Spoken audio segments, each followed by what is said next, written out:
Please come up and tell us what you think of the future for political stability within Iraq. Thank you. I think I might be the skunk at this wedding, because after that incredibly optimistic and powerfully kind of visionary look at the role that Iraq can play in an international oil market, I wonder if it's going to, and I suspect I'm rather sceptical about that.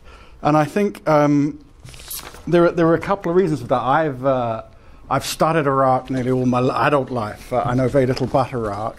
And I've studied Iraq through bad times and worse times. And I think we're now back to bad times, and we may be heading into worse times. So although Iraq is often referred to as the Klondike of the Middle East, it sits on this great untapped reservoir of oil, there's a reason for that. It has been since 1958, and especially since 1968, unstable, then very stable, but extremely violent. So that's the problem. So where do we start our understanding of Iraq? We could start in March 2003, when the US administration invaded the country specifically because of that instability, wanted to sweep away the 35 years of Ba'athist rule, wanted to drive the million people who'd been associated with the Ba'ath Party out of power.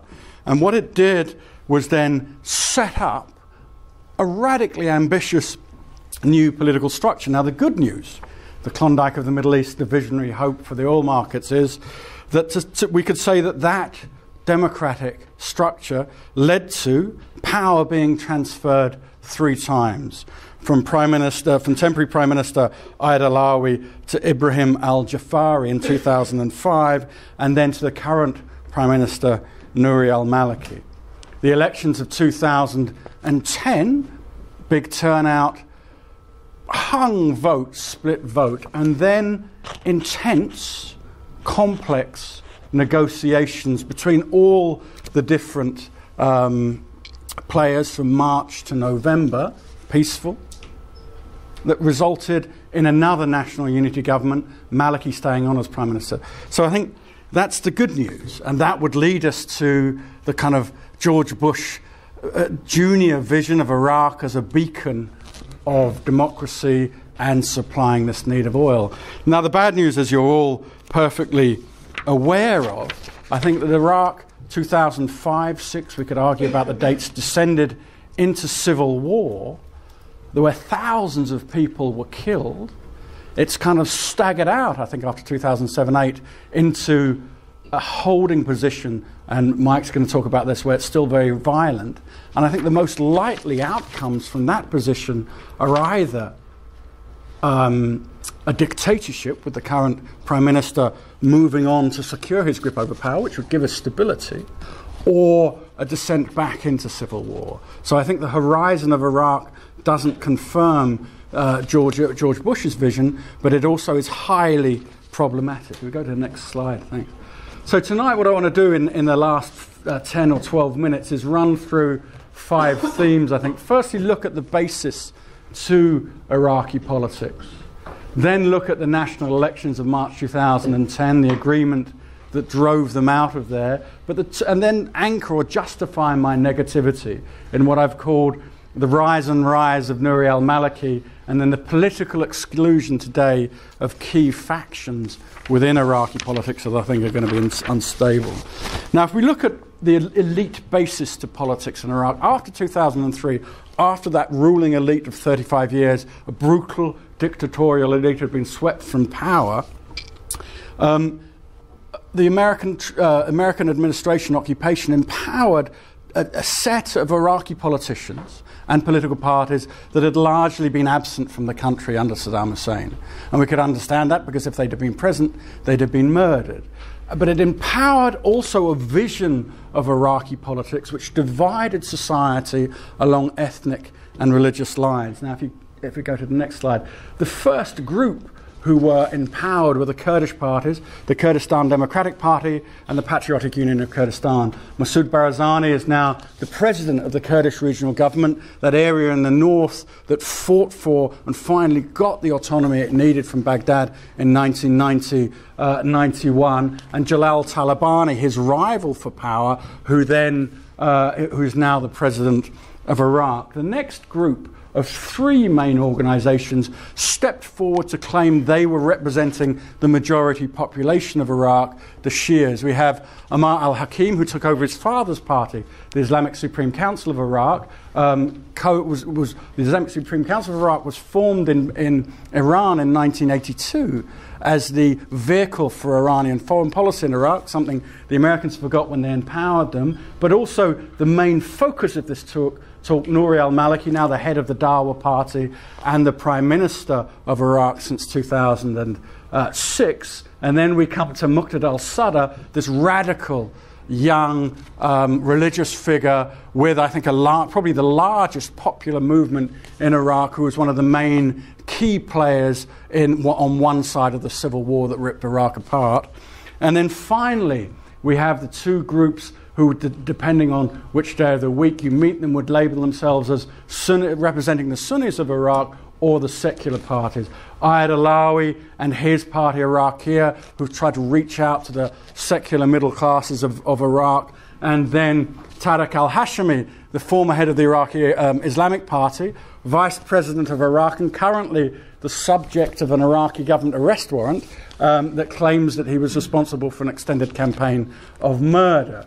So these are basically the runners and the riders, the political organizations who are competing, squabbling, and occasionally agreeing over politics. Now, what has this system given us in Iraq? Well, it's given us three governments of national unity, where basically all of these players have been brought together in cabinets after elections and given ministerial positions. Why would this bother you if you're doing business in Iraq?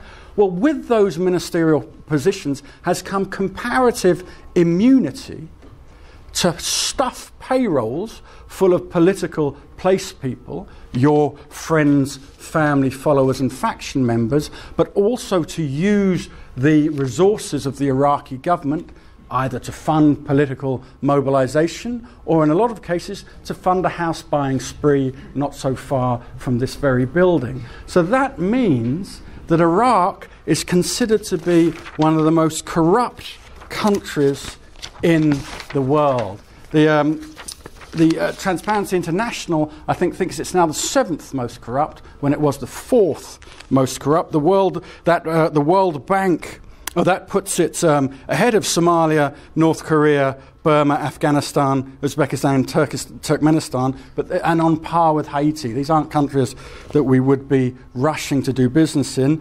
The World Bank has a worldwide governance indicators. It rates 200 nations on a score of 1 to 100 on their commitment to anti-corruption. Iraq scored 5 points in 2010.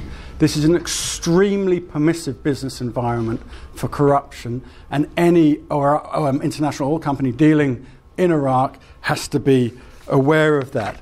I would argue, more worryingly still, is that this political system, these governments of national unity, at points in the past have excluded the Sunni and secular parties, or picked Sunni and secular parties that haven't been representative of their core constituency and pushed them out. That's clearly what happened in 2005, and that exclusion and alienation was one of the direct contributing factors to the civil war.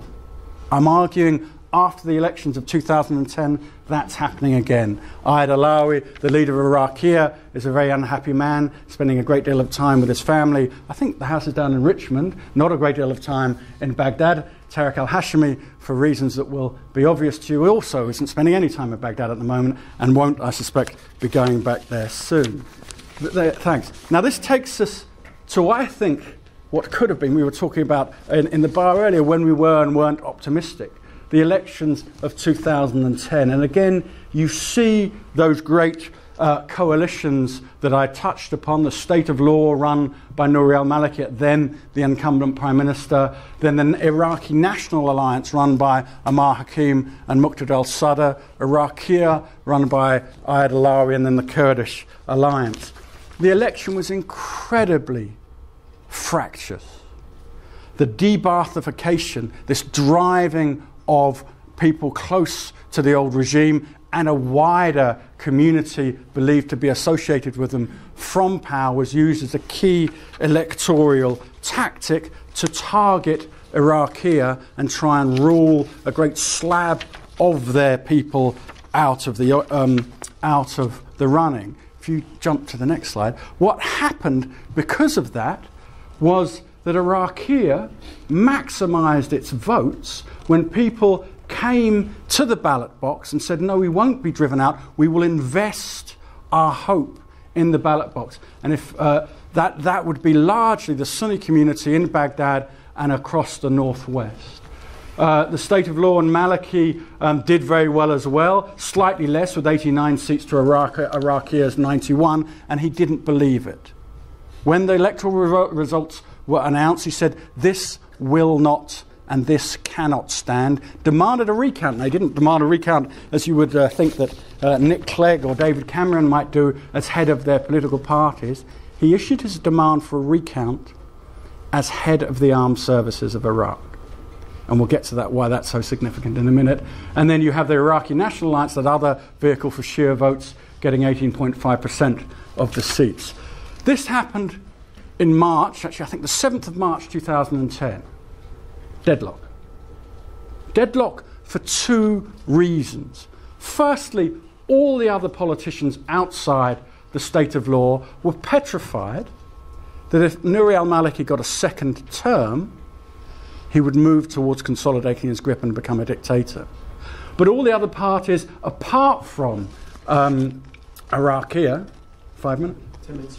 Oh, okay. Oh, thanks. All the other parties, apart from Iraqia, were petrified by this large turnout of votes from the Sunni population, more broadly, and the nationalist and secularist population, that it would overturn the political settlement created since 2003. So if I were sitting in the audience as an Iraqi politician and I wasn't in Iraqia, I'd be saying, do I want revolution or do I want dictatorship? And as good politicians, in November 2010, they came to what they thought was a compromise, the so-called Erbil Agreement, where Nouri al-Maliki agreed, I think in a 14-point agreement, to have his hands tied a little bit. He said, oh no, I won't appoint the Minister of Interior myself or the Minister of Defence, and I'll allow a collective body of national unity of all these politicians to steer strategic decision-making. So then we move forward to now. What has happened?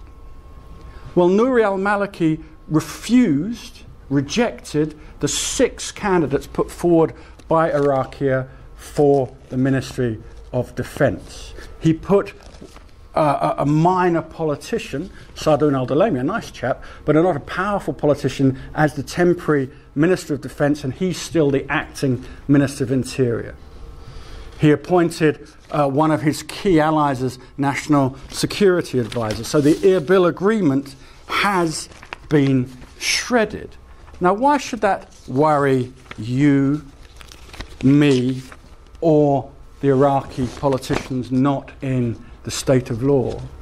Well, when Nouri al-Maliki was elected, or when he took power, when he was given power in 2006, he was seen to be a weak, fractious, incompetent politician. You travel through Baghdad and there were gossip and rumors. When is he going to be thrown out? When is he going to be removed? Now you travel through Baghdad and the gossip, the fracture, the worry is, when is he coming for us? When is he becoming from the political elite? When is he going to consolidate power? He has centralized his power by focusing on the military arms of the state. He set up his private office, appointed his son as Deputy Commander-in-Chief, appointed himself as Commander-in-Chief, has moved to tie senior generals whose appointment should be agreed by Parliament to himself, designated their appointment temporary so there's no parliamentary oversight. There are 6,000 members of the Iraqi Special Forces, considered by the American military to be some of the best trained. When they were in the region, they should know they trained them. When they were handed them back over their control over to the Iraqi state. Nouri al-Maliki set up a ministerial body to control them, to remove them from parliamentary oversight. They're now called the Jaish al-Maliki, which is, if you know much about Iraqi history, is a kind of the Fedayeen al-Maliki, which is a kind of a crude and dark joke comparing them to the Fedayeen al-Saddam under Saddam Hussein. I think Nouri al-Maliki is showing clear, undeniable signs of trying to move towards a dictatorship. And again, if we were sitting in their company offices, we'd say, what's wrong with that? We can do business with a dictator. We do so all over the world. Stability. What worries me is in doing that, he's moving to exclude Iraqi, the Iraqi national movement, who took 24% of the vote, from power. The persecution of Tariq al-Hashimi, the vice president of Iraq, is specifically meant to break that electoral alliance. That leaves that 24.72% of voters excluded from power in a way they're excluded in 2005 and 6 that led to a civil war. Now, Michael, tell us whether it's likely if there's ever going to be a civil war again, but Nouri al-Maliki's move towards dictatorship is alienating great swathes of the population, driving them into opposition when in 2010 they invested their hope in the ballot box. That's not a recipe for stability, and certainly not for democracy. Thanks a lot.